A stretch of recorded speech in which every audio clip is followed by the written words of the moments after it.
comment ça va? Ça va super. Wouh! De quoi on parle aujourd'hui? On parle de confinement. Super. Wouh! Non, plutôt de ce que j'ai pu remarquer du confinement. Et j'ai envie de vous livrer un peu tout ça pour voir pour voir ce que vous en pensez. Je trouve que le confinement agit comme un huis clos.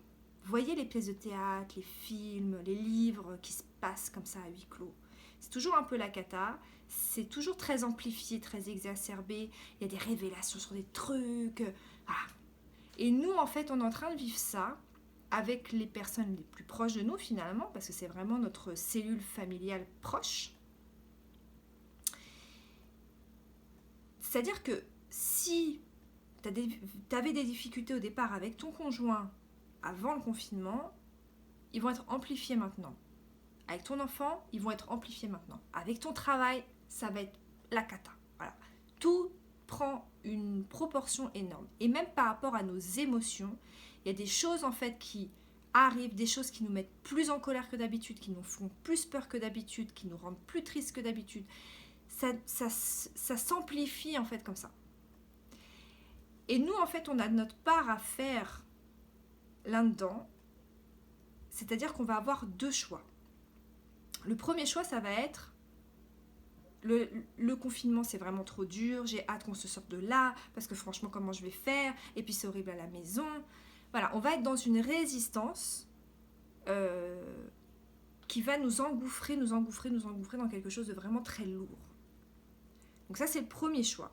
Le deuxième choix, c'est de se dire, ok, j'ai des difficultés à certains endroits, comment je peux faire en fait pour faire autrement? Et j'ai envie de vous dire, peut-être même faire de manière complètement opposée en fait à d'habitude. Faire des choses qui peut-être ne sont pas normales, faire des choses qui ne sont pas peut-être habituelles.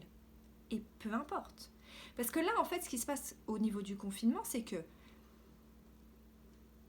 on ne peut pas fuir. D'habitude, on fuit.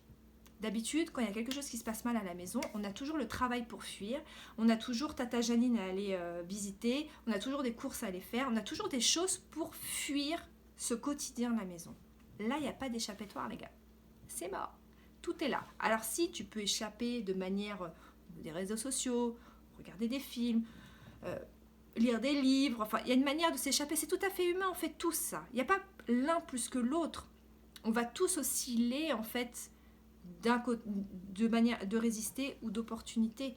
Je ne sais pas si c'est très français ce que je dis, mais vous voyez ce que je veux dire. On va tous osciller, mais à un moment donné, c'est être responsable aussi de ce qui se passe et se dire, ok, est-ce que vraiment j'ai envie de sortir de là éprouvé, ou est-ce que j'ai envie de me dire, je vais utiliser ce moment-là pour essayer d'améliorer les choses qu'il y a chez moi et autour de moi. J'espère que ça vous a plu. N'hésitez pas à me dire ce que vous pensez un peu de tout ça. Et s'il y a des thèmes que vous voulez aborder, n'hésitez pas. Je le ferai avec plaisir. Bisous les petits chats.